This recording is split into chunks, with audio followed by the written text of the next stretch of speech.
All right, so here's our great folks. Mohan Sheshadri, excuse me, from APIPA, and Diana Robinson from Make the Road PA. They'll be on in a minute.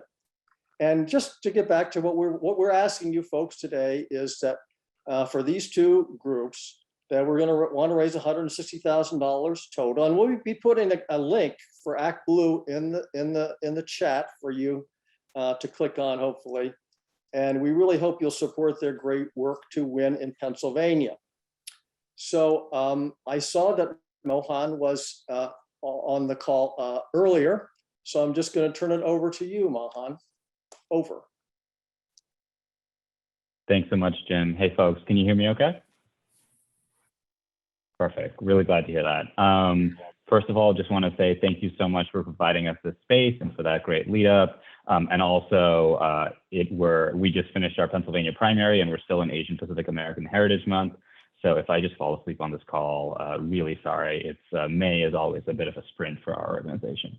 My name is Mohan. I'm the Executive Director of APIPA, the Asian Pacific Islander Political Alliance. We're Pennsylvania's first and only statewide pan-Asian political organization, and we work year-round to build power in our communities and build power for the broader progressive and democratic movement.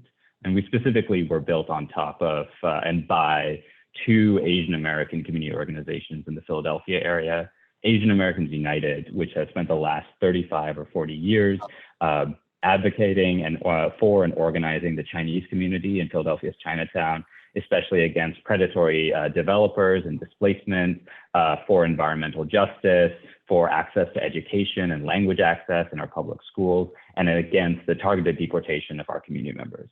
And then also, we were also built by another organization in the Vietnamese community named Viet Lead, which does similar work in the Vietnamese community in South Philly and Southern New Jersey. And these two organizations, which collectively have about 50 years of experience in our communities and have spent the last 50 years, winning the trust of our communities, over the last 10 or so years, just kept running into again and again the problem of purely nonpartisan, apolitical voter contact and civic engagement in our communities, where they would be working in language in Mandarin, in Cantonese, in Vietnamese, in Lao and Khmer across Philadelphia to get our community members, get them naturalized, get them registered to vote, talk about why it's so important to vote and how the system works, even being inside the polling place, explaining how to actually pull the lever and all that stuff. And absolutely happy to talk slower. Sorry about that. And just time and time again, they would just run into this problem of community members who were not being engaged by any other organization, who were not being engaged by any party, continuously asking them who they should vote for, who the candidates were, and who they need to be voting for in this election. And as nonprofits, they would legally be barred from actually providing any of that information. And then 2016 happened, where for the first time ever, there were billboards in Chinatown in Chinese saying, vote for Donald Trump. There were WeChat messages and WhatsApp messages and Facebook groups dedicated to doing in-language engagement in support of Donald Trump. And in the face of that, organizations that legally can't talk politics, that legally can't say, no, he doesn't have your best interest in mind, can't actually push back on that. And what happened is we had voters in all our communities, all across Pennsylvania, not just Asians, but across the board, who were receiving persuasion messages, who were receiving get out the messages from one side, from the opposition, in language, in a way that was culturally competent, in a way that didn't just kind of drop in a week or even a month before the election, but started months and months in advance. These same voters were not hearing anything from the Democrats and not hearing anything from progressives and from our side, because there wasn't any political infrastructure working on the ground that was able to deliver those messages.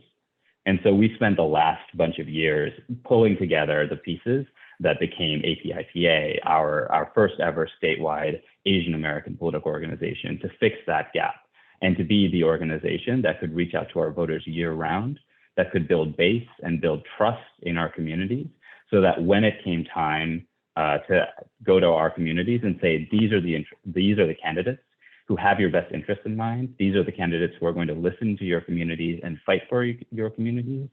And on the other hand, these are the candidates that want to deport your communities, that want to gut teachers' unions and public education, that want to destroy the Affordable Care Act and healthcare, that don't support language access and language justice. These candidates are the people you should not vote for. So we publicly launched after about 3 years of kind of behind the scenes development in July of 2020. We ended up running the largest Asian American voter contact program in US history, which says so much more about the previous history of Asian American voter contact work than it does about the size of our program. But we were able to sign up 50% of our community members to vote by mail. We were able to double the Asian American vote share in Pennsylvania, doubling Asian American voter turnout for the Democrats.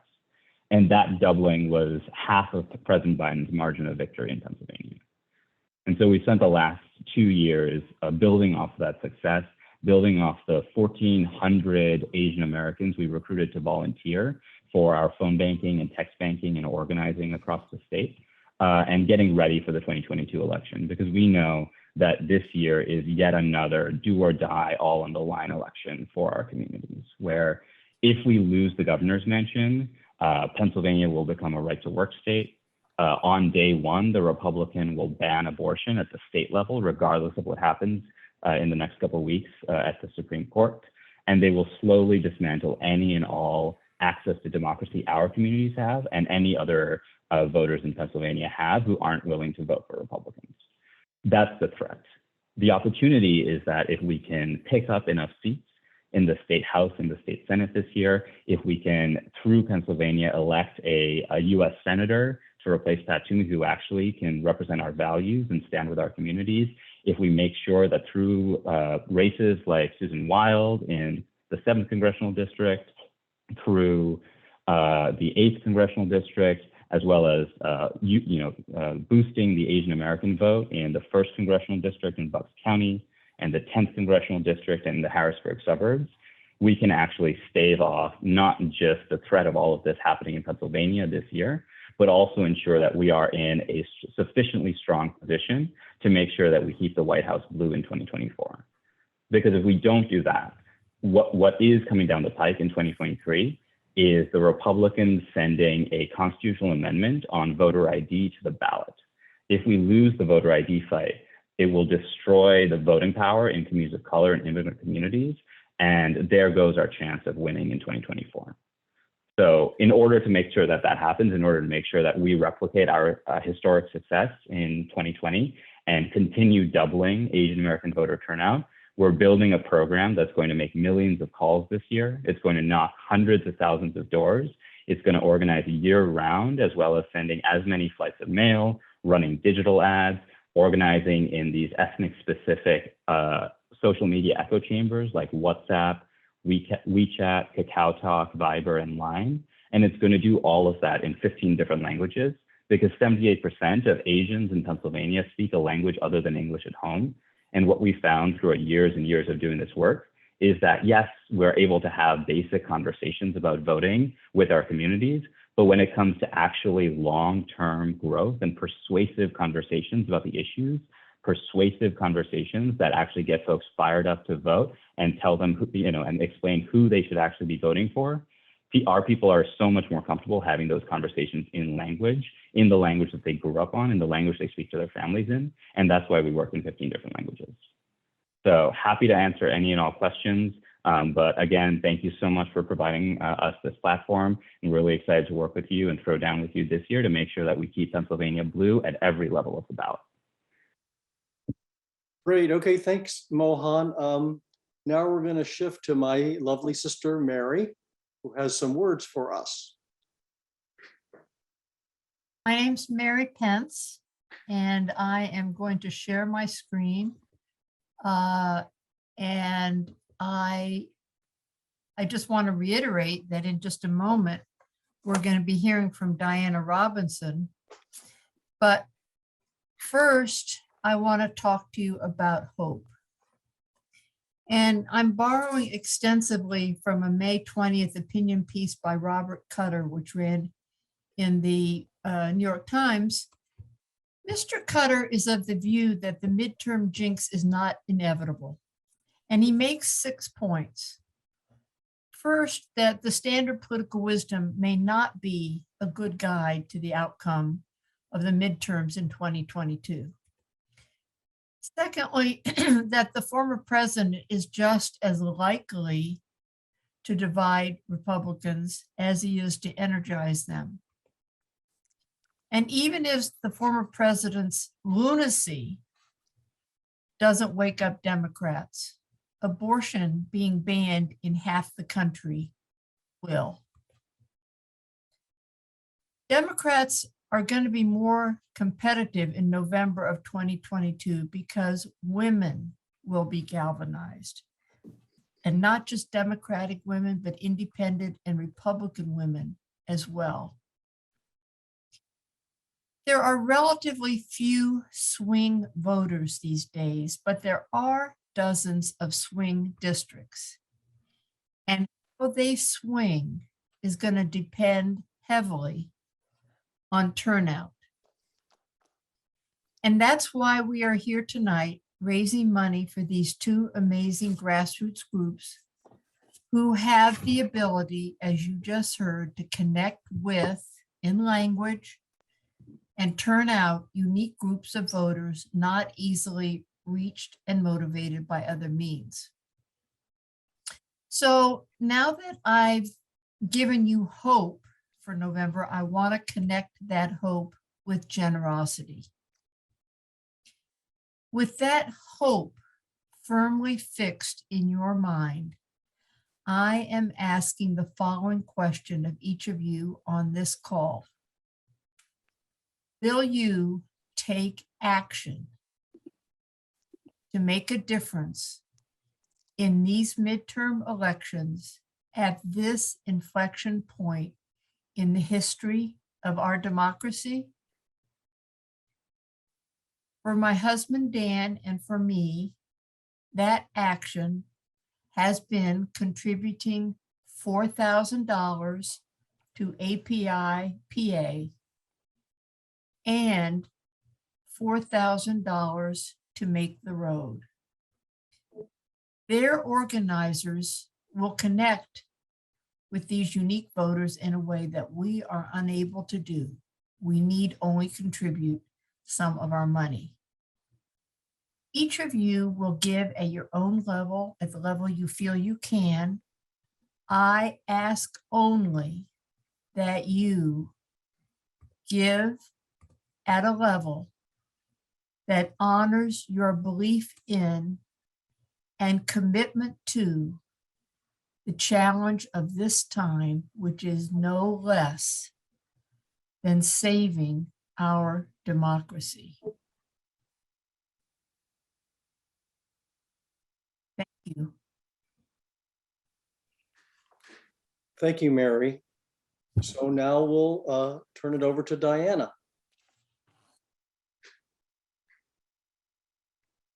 Thank you, Jim. Thank you, Mary. I'm Diana Robinson. I'm the Civic Engagement Director at Make the Road, Pennsylvania, and the Political Director at Make the Road Action, Pennsylvania.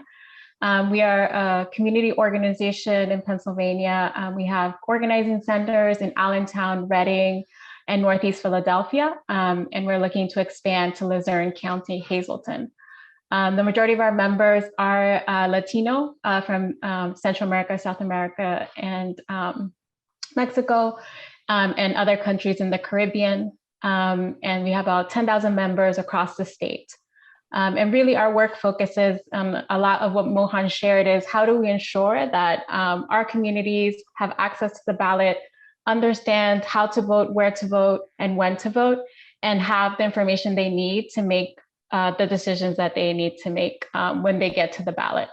I myself am a daughter of immigrants. My mother is from Dominican Republic, my dad from a small island that's part of Colombia. And this is something that's truly strongly connected to my own life experience and why this work is so important. My mom became a naturalized citizen in the 1990s. And since then, she's voted in every election that she's had the opportunity to vote in. And I think a lot of our members at Make the Road is the same way. They take so much pride in being able to vote and being able to participate in our democracy. And so this work is essential for us to get out there and talk to people about voting, why it's important, and about these candidates. As Mohan mentioned, we just had a primary. We're still recovering. And there's still a lot of tight races, and things are still waiting to hear what's going to happen. So particularly for us at Make the Road, we had two really important local races that we were part of. One of them was in Berks County in the city of Reading, that is about almost 70% Latino. And we were able to knock on doors for Joanny Cepeda Fretis, who is running for House District 129 for state representative. And she won. And that was because of the thousands of doors that our members knocked on to make sure that she became the Democratic nominee. And there's an opportunity to flip that seat. We have ahead of us a big battle against the Republican candidate in the general election. But there's an opportunity to have two Latino candidates, state representatives from Berks County, representing the city of Reading.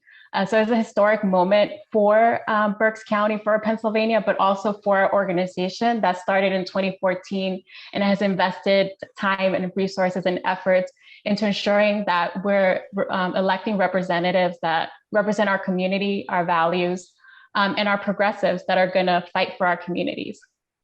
And so for us, that's really important.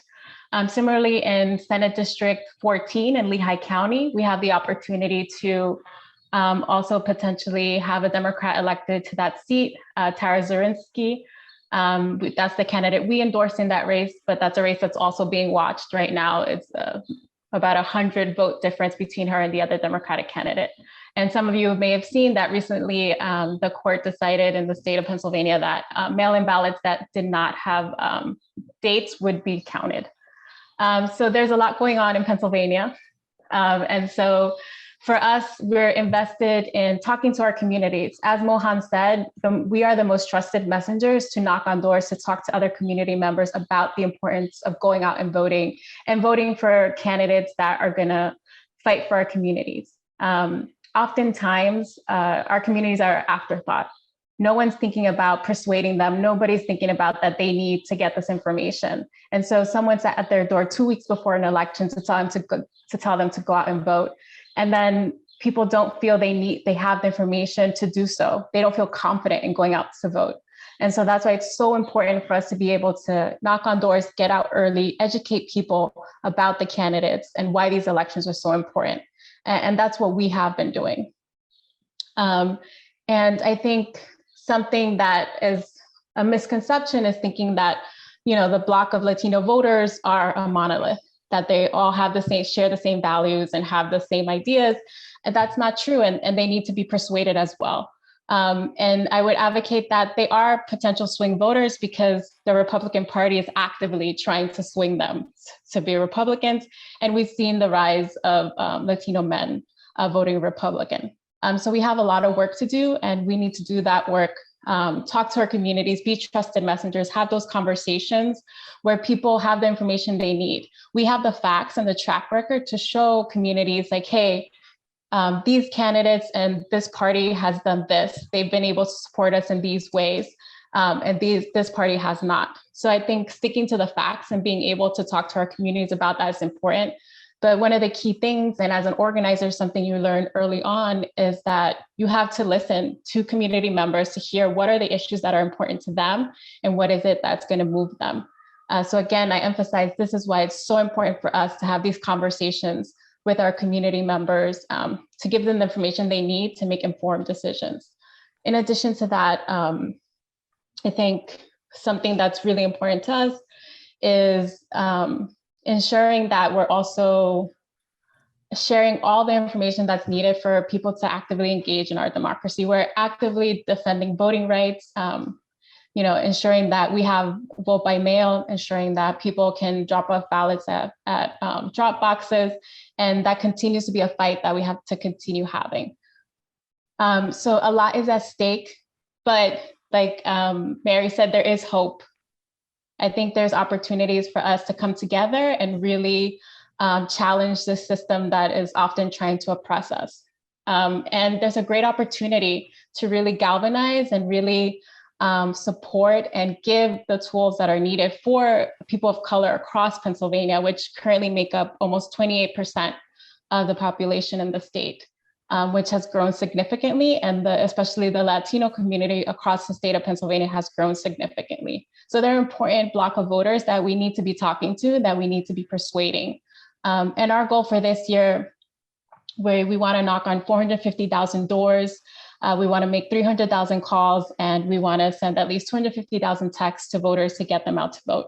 In 2020, we had the pandemic and had to shift all our work remote, but we were still successful in our outreach efforts. We were able to connect with 92,000 voters, and of those 92,000 voters, 80% of them went out and voted, and 10,000 of those voters were new voters. Just this past primary election, we had a youth member, Adriani Rivas, who was knocking on doors in Reading for Joanny Cepeda. And she voted for the first time. She's 18, a senior in high school, and she voted for the first time. And she spoke about how powerful that was, being able to knock on doors for this candidate and then be able to vote for them and make sure that they won their election. So I think this is part of the work that we do, and why it's so important and why it's so impactful, because it's our neighbors, it's our community members, it's our kids who are in high school, seniors, knocking on doors of their friends and neighbors, telling them why it's important to go out and vote. And that's essential in carrying out this message, not only in a language that is comfortable for people, but also in a way that's relatable and that it resonates with people. And I think that's one of the most important things. So I'm happy to be here with you and to have your support. And, I'm asking you to join us to support our community and creating this change and really transforming the future of the Commonwealth so that we have a more progressive state legislature, so we are able to pass policies that benefit our communities. Because that is the key. That's why we're doing this work, because without a progressive legislature, we are stuck. We're not able to make the change that we want to see happen in the state of Pennsylvania. So I want to thank you again for being here tonight, for supporting our work, and I invite you to join us, join our community, and support us as much as you can. Thank you so much to both of you. Thank you, Mohan. Thank you, Diana. You're wonderful.